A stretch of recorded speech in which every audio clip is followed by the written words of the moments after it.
Matthew 1 is where we'll be this morning. When I was a kid, I remember watching The Wizard of Oz and just being transported as a kid, right? This sort of fairy tale about a girl who steps into this magical land of Oz. And the movie came out in 1939, and the special effects were considered groundbreaking then, a little less so now. But there was one effect that when I was a kid, it wowed me.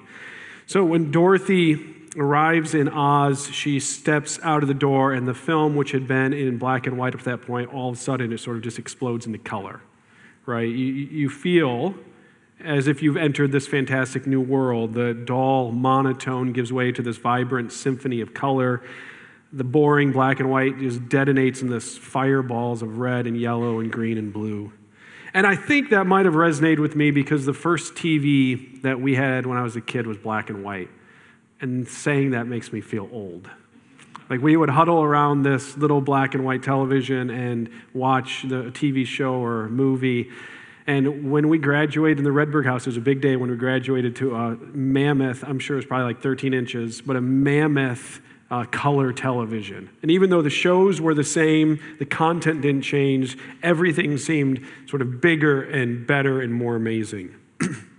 The first 39 books of the Bible, they're called the Old Testament. Excuse me. They're just filled with the promises of God. These just wonderful, life-changing, glorious promises fill the pages of the Old Testament. And then you get to the next 26 books called the New Testament, and we're shown how all of these promises are fulfilled in the coming of Jesus Christ. And the movement from the promises in the Old to the fulfillment in the New it's sort of like stepping out of Kansas into the land of Oz, like moving from black and white to color. The fulfillment of God's promises in Jesus Christ is so much better than the original. God's promises, you could say, explode into color in the coming of Jesus. They're just better than we expected. They're more glorious than anyone anticipated. They not only explain the promises of the Old Testament, the coming of Jesus enlivens and exceeds and energizes those promises. And we see this right from the beginning of the New Testament here in Matthew 1. Now, you might not think so when you get to Matthew 1. You know, you're expecting something phenomenal, right? The New Testament, this is going to be great. And you come to this list of names. I remember in high school literature class, we got to read The Tale of Two Cities and talk about an opening line, right? It was the best of times. It was the worst of times. Like, that's a classic opener. And you expect something like that when you open the New Testament, and what you get is a list of names that are, I would say they're hard to pronounce, but they literally sang them, so apparently it can be done, right? But that's what you get. And it might seem insignificant. Like, hey, let's skip these first 17 verses and get to the meat of things. Let's skip this list of names. Now, this list of names is called a genealogy. A genealogy is just a proof of a person's lineage. You could think about it this way. This is the ancient equivalent to Ancestry.com. It's the proof of Jesus' lineage, but it's more than that. It's also the proof that God is faithful to his promises. Now, we're going to study this genealogy over the next 7 weeks. We're not going to look at every name. What we're going to do is we're going to pick a few of those names. We're just going to sort of dive in depth and see the grace of God in certain individuals' lives. But what I want you to see, what we want you to see in this study is that God is faithful. He is faithful to fulfill the promise of grace that he makes to his people. This is more than a list of names. It's a monument to the grace of God and his commitment to keep his promises. Now, the focus of this genealogy are 2 men and 1 promise. The 2 men are mentioned both at the beginning and end of the genealogy. So look at verse 1. Here are the 2 men. It says, the book of genealogy of Jesus Christ, the son of David, the son of Abraham. Now, verse 17. So all the generations from Abraham to David, there they are again, were 14 generations. From David to the deportation to Babylon, 14 generations. And from the deportation to Babylon to the Christ, 14 generations. So this morning, what I want to do is I want to look at the promises God made to these 2 men and then see how he exceeded this promise when he sent Jesus. Before we jump into this promise, let me just make a couple observations about this genealogy as a whole. First, this list of names isn't a spiritual hall of fame. These aren't all-stars. This is full of people with checkered pasts. I want you to think about the 2 most prominent figures in it. Abraham and David. Abraham twice told his wife to lie and say, "This is not my husband, Abraham is my brother." And why did he do this? He was scared the king of the country that he had ventured into would kill him and add Sarah, his wife, to his harem as one of his mistresses. So he said, "Lie and say, 'You're my sister.'" What was his intention? Well, that way, when he still takes you into his harem, he won't kill me. That's not a good decision by Abraham. To say, he's just going to take you as one of his mistresses. We're okay with that. I just don't want to die when he does. Not only that, Abraham took one of Sarah's servants and took her as a mistress in order to try to have a child. Then you have David. We won't get into all of his issues, but the big one was when he committed adultery and then plotted to have the husband of the woman he cheated with killed. And these are probably the two most righteous in the genealogy. This list also includes Tamar. We're going to look at her story next week in depth. But she masqueraded as a prostitute in a pagan temple in order to trick her father-in-law into sleeping with her and getting her pregnant. And Rahab. Think about Rahab. She has been immortalized with this nickname. How do you like it? The harlot. Hey, Mom and Dad, I'm in the Bible, but you may not want to read about it. My nickname for thousands of years is now the harlot. And then you get to the list of kings, and these are the worst of them.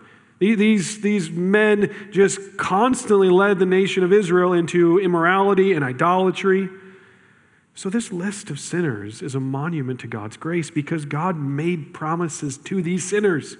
And he wasn't surprised by their sin. He knew exactly what their sin was, what their sin would be, and yet God in his grace was determined to make the promise and keep it to them. It's not a hall of fame. If anything, it's a hall of grace.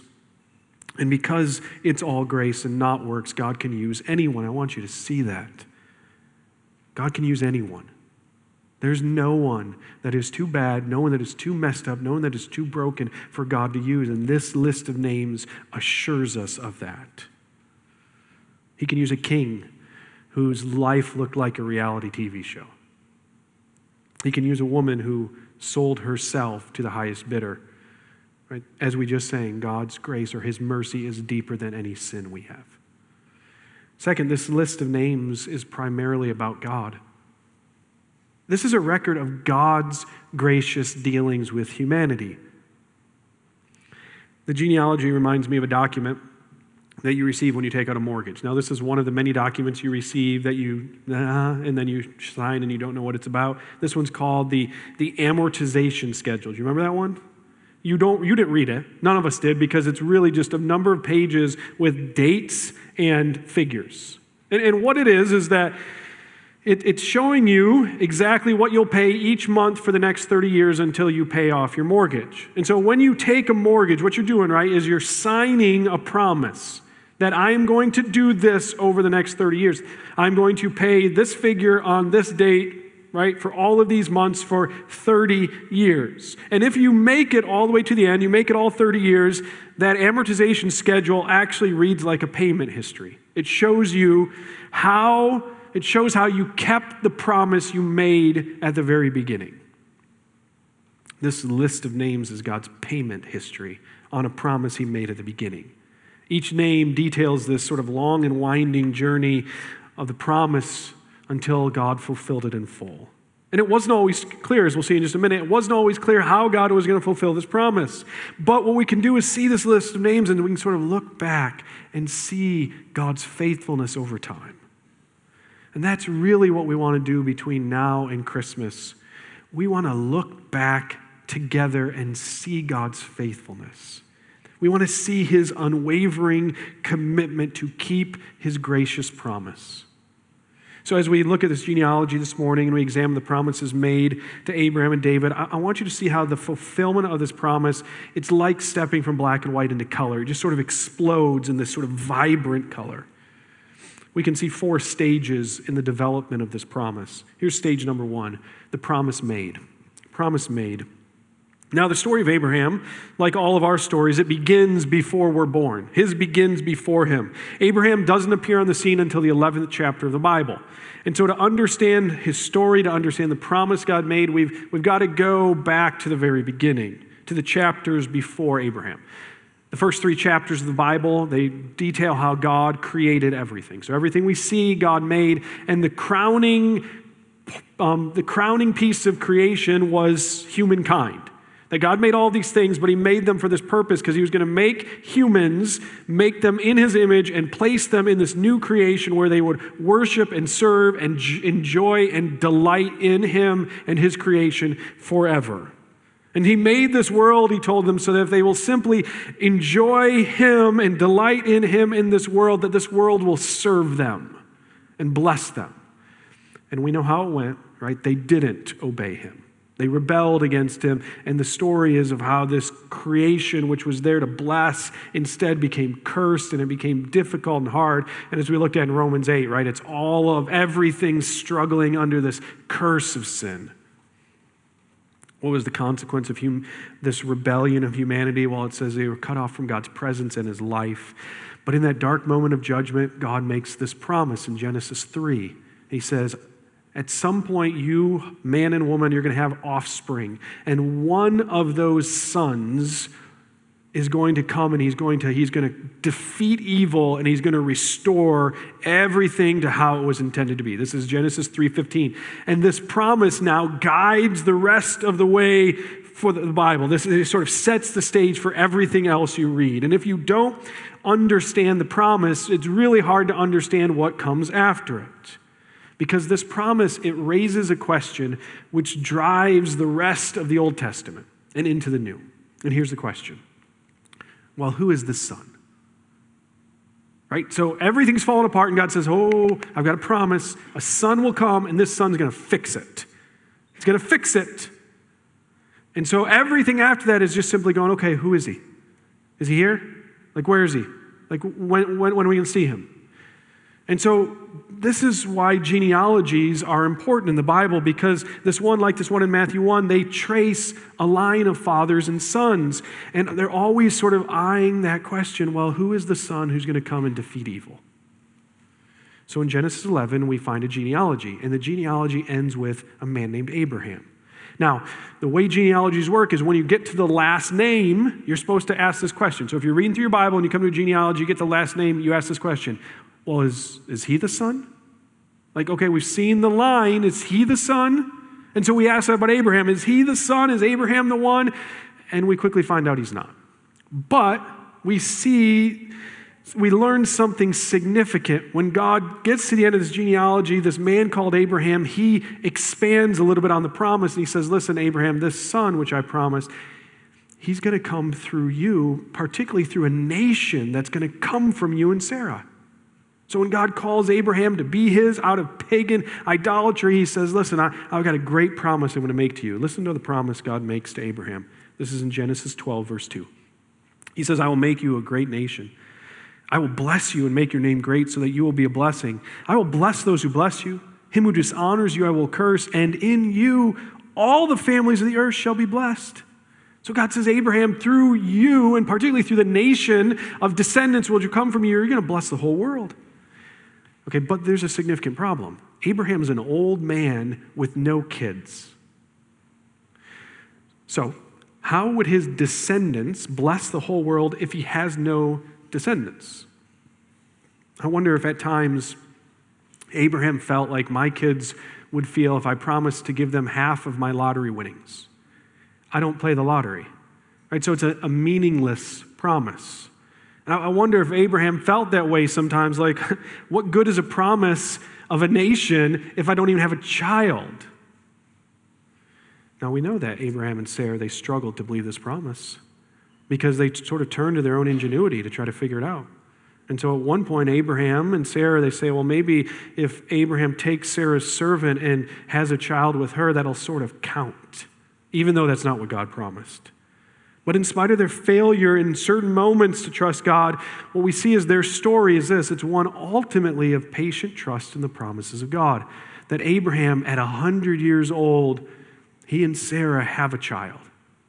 And God was faithful to them in that promise he made. The second stage of God's promise is that it's a promise expanded. Okay, so what happens is from the time the first promise is made in the Garden of Eden until Jesus comes, the promise, it takes shape through all of these additional promises and prophecies and stories and patterns. For instance, when Abraham's grandson Israel, right, that's key, that his grandson named Israel, right, this nation that's coming from him, when he's about to die, he gathers his 12 sons around him and he blesses them. But to one particular son, the son Judah, he makes a strange and specific blessing. He says this in Genesis 49. The scepter shall not depart from Judah, nor the ruler's staff from between his feet, until all tribute comes to him, and to him shall be the obedience of the peoples. Now, the context when he makes this promise is that Israel and his sons are in Egypt. They're not ruling anything. In fact, the history will be that for the next 400 years, they're going to be enslaved and slowly become the slave population. And so this is strange that a promise of a king is made to Judah, who's going to die as a resident of a foreign land, and his kids and grandkids become slaves in that foreign land. Right? But this is revealing something about that son, that the son is actually going to be a king, and he's going to come from the line of Judah. So not just Abraham as a whole, but specifically one line within Abraham's family, this line of Judah. And so as the Old Testament progresses, this question, who is the son, starts to get filled in with more and more details. So eventually, in the Old Testament, we come across a young man from the tribe of Judah who's anointed as the king over the nation of Israel, the nation which came from Abraham. This young king, David, his story is one of suffering, and all of a sudden, after a period of suffering, being elevated, right? That should sort of show us a pattern. And once he's elevated as king, he defeats all of his enemies and ushers in a period of peace and prosperity. And in the sort of the height of this period of peace and prosperity, God comes and he reiterates the promise he made to Abraham, but he expands it. And here's what he tells David. He says, when your days are fulfilled and you lie down with your fathers. That's really just a gracious way of saying when you're dead. Just sounds a little nicer than like when you kick the bucket. When your days are fulfilled and you lie down with your fathers, he says, I will raise up your offspring after you, who shall come from your body, and I will establish his kingdom. That's interesting because at this point, there's already a kingdom. But he says, I'm going to establish his kingdom. He shall build a house for my name, and I will establish, here, listen to this, the throne of his kingdom forever. I will be to him a father, he shall be to me a son, and your house and your kingdom shall be made sure forever before me. Your throne shall be established forever. And so, as we come to this genealogy in Matthew 1 and we read it or we sing it or we listen to it, these first 28 names are reminding us of this time in human history which began in the Garden of Eden with a promise. And it took shape in the nation of Israel and ultimately the king from the line of Judah. But then all of a sudden something happens. And what it appears is that everything goes terribly wrong. And so here's the third stage in development, promise broken. Now there's a question mark there, so we should say promise broken? Because it looks that way. Verse 11 refers to this event called the exile. The nation of Israel had fractured by this point into two separate kingdoms. So think about this. God has made a promise, and the promise is that there's going to be this king who reigns forever, and he's coming from David. Then David has a son, and things look pretty good, and all of a sudden, near the end of the son's reign, Solomon starts to go downhill, keeps going downhill, and quickly the nation is just divided into two parts. 10 of the tribes up here, they're the northern kingdom. Then you have Judah, sort of the main tribe, right? The key tribe. It's down here with only one other tribe. So all of a sudden, this promise seems to be going the wrong direction. Supposed to be this eternal, glorious, universe-wide kingdom. Now it's broken into two somewhat ineffective kingdoms who often lose battles. And it gets worse because at some point this nation of Assyria comes and it destroys, ransacks all the northern kingdom, and it's just sort of gone. And then around 600 BC, Babylon becomes a world power and it marches into Jerusalem and it defeats the tribe of Judah, and it just sort of ransacks everything. And so this time of the exile is this time when the nation of Israel, listen, is so thoroughly defeated that most of them are hauled off to foreign countries as slaves. Now, 70 years later, some of them were able to return. They were able to rebuild the temple and rebuild the walls of Jerusalem.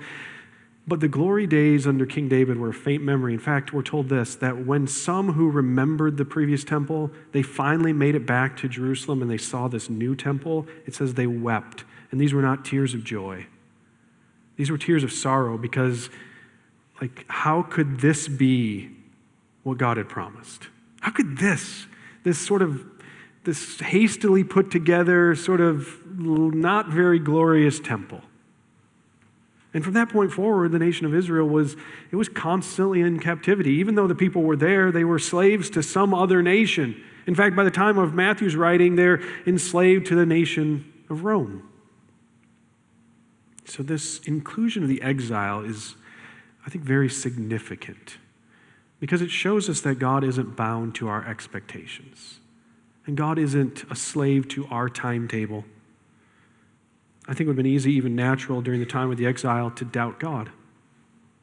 It had been easy to doubt his promises, to wonder if he was really going to do what he said. It'd been easy to, return from captivity in Babylon and look around and think really, God? You made promises of a great king and a glorious kingdom, and this is what we have? We're slaves in Babylon. We can't even do what we want, we think you want us to do. And then getting to this point, maybe asking, what's the point?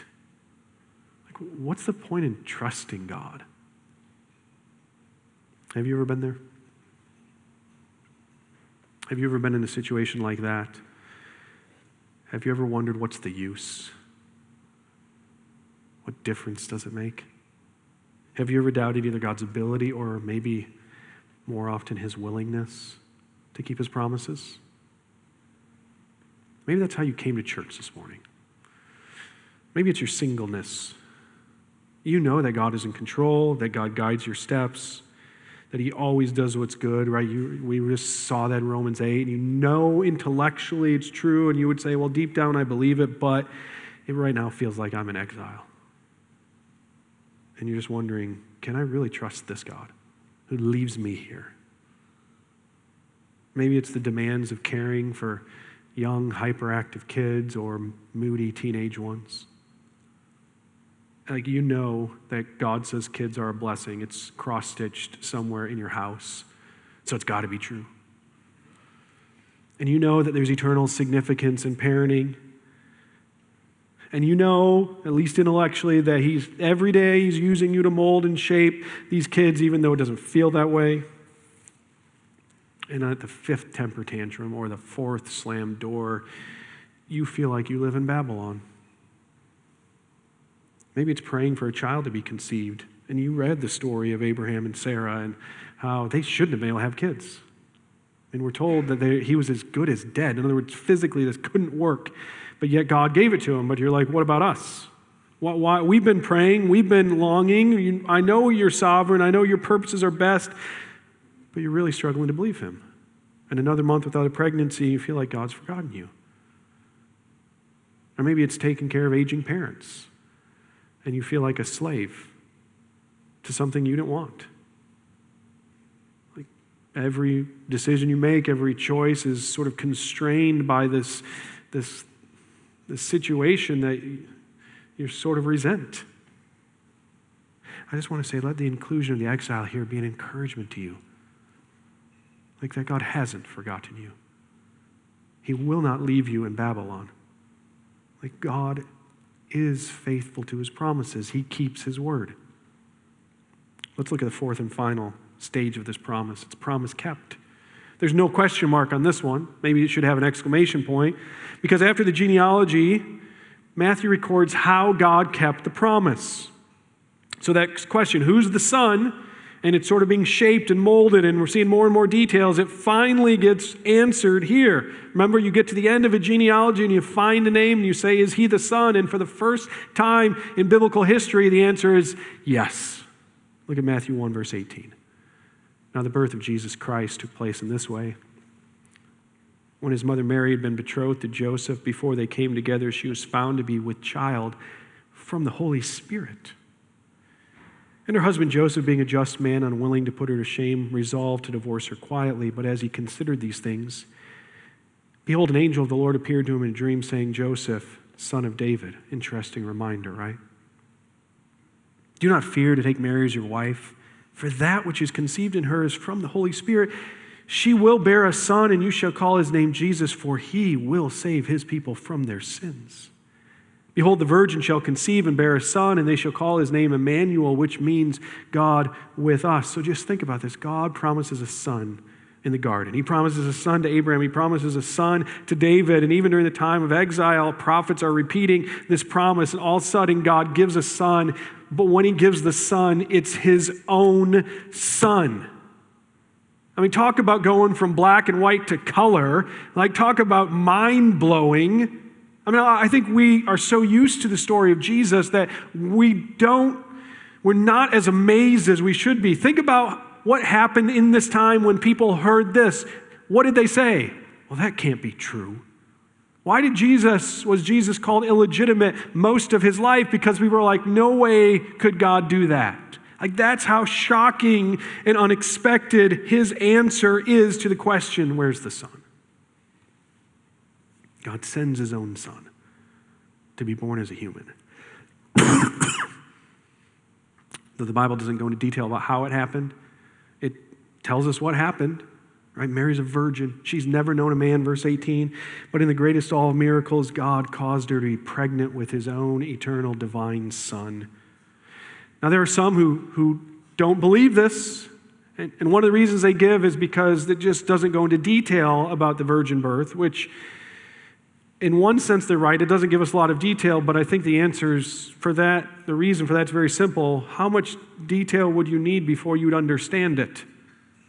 Like, what would God say about the mechanics of his eternal son becoming a human being through the Holy Spirit overshadowing, that we'd be like, no, okay, I get how it worked. Like, of course we don't get this.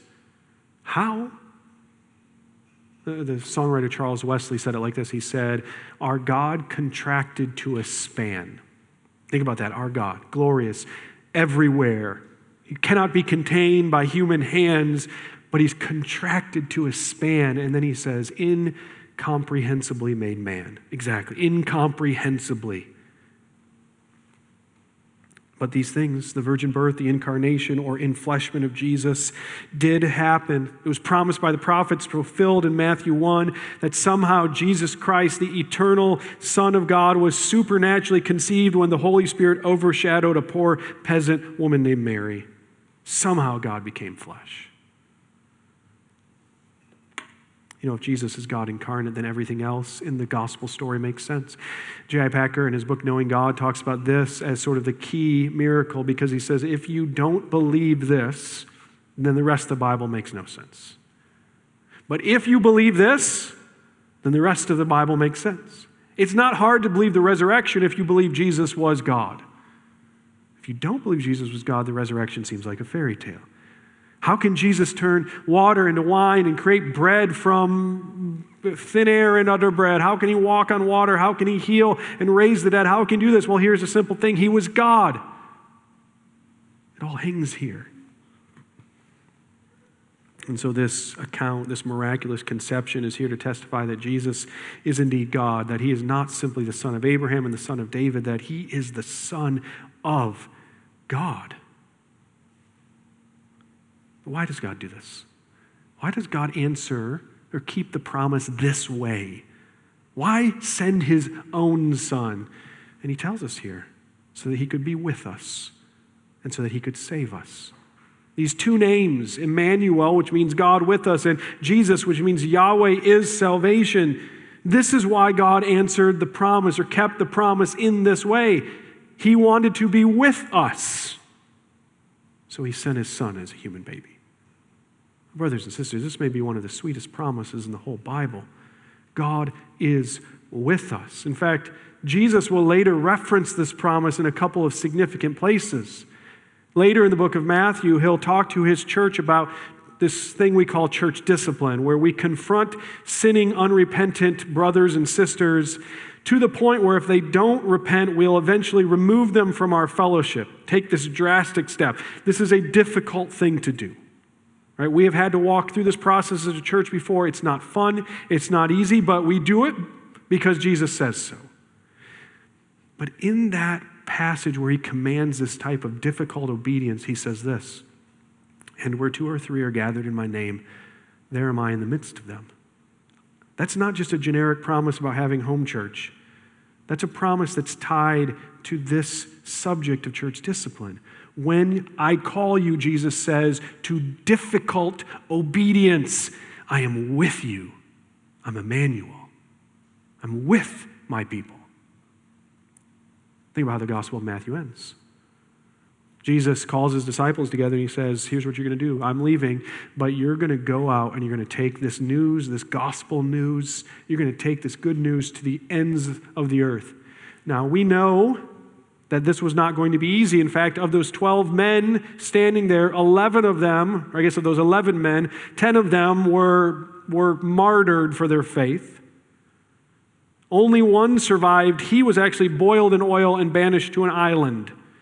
So in other words, this task, this mission that Jesus told them was not going to be easy. And so how does Jesus end this command? He says, "And behold, I am with you always, even to the end of the age." He says, I am Emmanuel. I am with you. So he is with us. That's why God answered or kept his promise this way, but also because he was here to save us. The only way that God could save us from our sin was for a perfect lamb to be offered in our place, and that was Jesus Christ. He had to have been God to die in the place of sinners. Friend, do you understand this? That all of this is so that God could save you from your sin. Over the next few weeks, we're going to dive deeper into some of the stories of grace that we see here referenced. But I wanted this morning with just a few reminders about the promise, sort of the overall promise of grace that's recorded here in these list of names. Just a few things about it. First, the promise of grace is personal. It's personal. See, all of the names listed here, these are people, real people, historical people, individual human beings. Each one of them had mother and father, grew up from infancy to adulthood, made decisions to obey or rebel against God. Though God's grace operates globally, it also operates personally. It always comes personally. Now, we live in this sort of strange time of global connectivity. And the fascinating thing about it is the more connected we are globally, the less connected we often feel, the more isolated we feel. In fact, as we connect with people through social media and other forms, what we actually feel often is more and more insignificant, more and more alone. In our daily lives, when we look around and see all that's happening around us, our daily lives can seem insignificant, sometimes even pointless. And this genealogy, what it reminds us is that God cares about individual lives, that he knows names, and not just the names in the headlines. God knows the name of every single person made in his image. He sent his son to rescue a people. Adam talked about that last week, right? We are a unique people, a nation of priests, but this people is made up of individual people. One person's life matters. Every person's life matters, not because of their accomplishments, but because who made them. When God lovingly formed each human being, he made them, it says, in his image. And so we look at every life and say that life means something. No one, no matter their background or ability, their intellect or genetic makeup, no one is worthless. And so this reminds us that lives, individual lives matter, and the thing that each individual life needs more than anything else is the grace of God in Jesus Christ. So sometimes when you don't feel seen, like look at this genealogy and remember that God sees individual people, that Jesus died for individual people, that the Holy Spirit comes and indwells individual people, that grace is personal. Second, the promise of grace is undeserved. Too often, religion is seen as something we do in order to earn something from God. And so we go to church because that'll make God happy.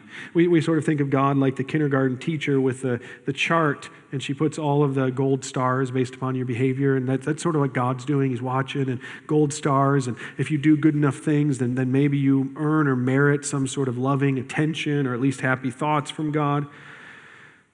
But that's the exact opposite message of the Bible. The Bible makes two things clear: that you and I are far too broken to earn God's approval, and that God graciously gave us a way to receive his approval apart from anything we do.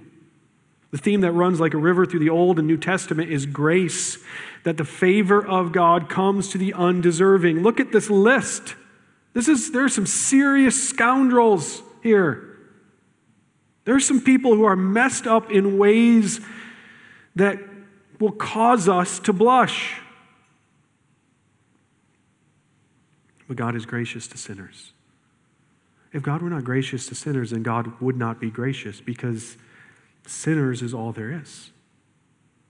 So on days when you struggle to trust God, you struggle to do what he says, on days when you make stupid choices and say hurtful things, don't forget that God's grace is for those days. That God's opinion of you, if you're a Christian, does not waver based upon your behavior. That God's grace, as we have sung and read over and over today, is greater than your sin. And third and finally, the promise of grace is certain. You know, there are some times when a promise, it's easy to see when it's kept or when it's broken. But there are some promises that are too big and too comprehensive to judge immediately. For instance, when a husband has stood at an altar and he's promised a lifetime of love and commitment, when has he fulfilled that? Now, there are some ways, right, in which he fulfills that every day, or he should. Get up that day and love and be committed. But that promise as a whole is not fulfilled until either he dies or she dies. And I think this promise of grace is similar. That God's grace comes to his people every day, but it's not finally and fully fulfilled until the end. Now, we live on this side of the first coming of Jesus, the first advent of Jesus. And though we do, and we're thankful to, I think we can identify with Abraham and David and these Israelite exiles. They were waiting for the Son to come, and we're waiting for the Son to come again. They were waiting for the Son to defeat evil. We're waiting for him to expel evil forever. And so we've seen how God was faithful to keep his promises in this genealogy. And let's be honest, though, for a minute, right? Isn't it a lot harder sometimes to see how he's keeping his promises to us?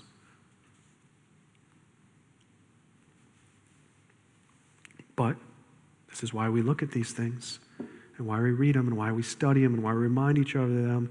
God's grace did not fail them. It's not going to fail us. If you belong to Jesus Christ, you will never lack the grace you need for that day. And you will one day experience grace that is full and unfettered and free. So there was a commercial just many years ago. As I was thinking about this, it was probably maybe decades ago at this point. Because it was, I think the point of the commercial was a color copy machine, which I know doesn't seem all that amazing, but 15 years ago it did. Something like that, a color copy machine. Copy machines made like black and white, ugly copies. And so the way the commercial goes, at least as I remember, is there was this small color printer in an office somewhere. And the color ink started to leak out of the printer. And it was just sort of like everything was sort of dull and gray, but it was sort of vibrant ink. And it sort of traced the ink as it leaked down the side, went down the floor, sort of went through the walls, and it started to drip out of the ceiling to the floor below. And it just happened to fall on a copy machine. So colored ink, picture it dropping on this copy machine. And the copy machine had been making these ugly black and white copies, probably spreadsheets. I know Don Curry loves spreadsheets. I think they're ugly. and lifeless, right? And so that's what it's making, these ugly, lifeless copies. All of a sudden, boom, like colored ink hits it, and there's this change. And all of a sudden, it starts shooting out like color photos. This is how old it was. We don't even print color photos anymore. We just look at them on screens, right? But back then, it was a big deal to print your own color photos, right? Are you with me, old people? Like, this is what we did. Like, so everything changes. And then it sort of seeps everywhere. And like these people are sitting at their desk and it's sort of dull and monotone. All of a sudden they start like getting excited and working and smiling and singing. And the walls start being covered in color photos. And it's just sort of this idea that this little bit of color transformed this depressing landscape. Okay. Here in the first chapter of Matthew, here's what we see, that when the vivid grace of Jesus Christ soaks into our lives, it changes everything. Like everything is transformed. When we see that God answered or kept his promise this way by sending his own Son to be with us and save us, that everything starts to change. Nothing remains the same. So if God promised a son, and the way he kept the promise was by sending his own Son, what can I not trust him for? If God was faithful to a liar like Abraham and an adulterer and murderer like David and a rebellious nation like Israel, will he not be gracious to me? The simple list of names which opens the New Testament is a reminder of the faithfulness of God in keeping his promises. And it's a monument to the glorious grace of God demonstrated through sending his Son, Jesus.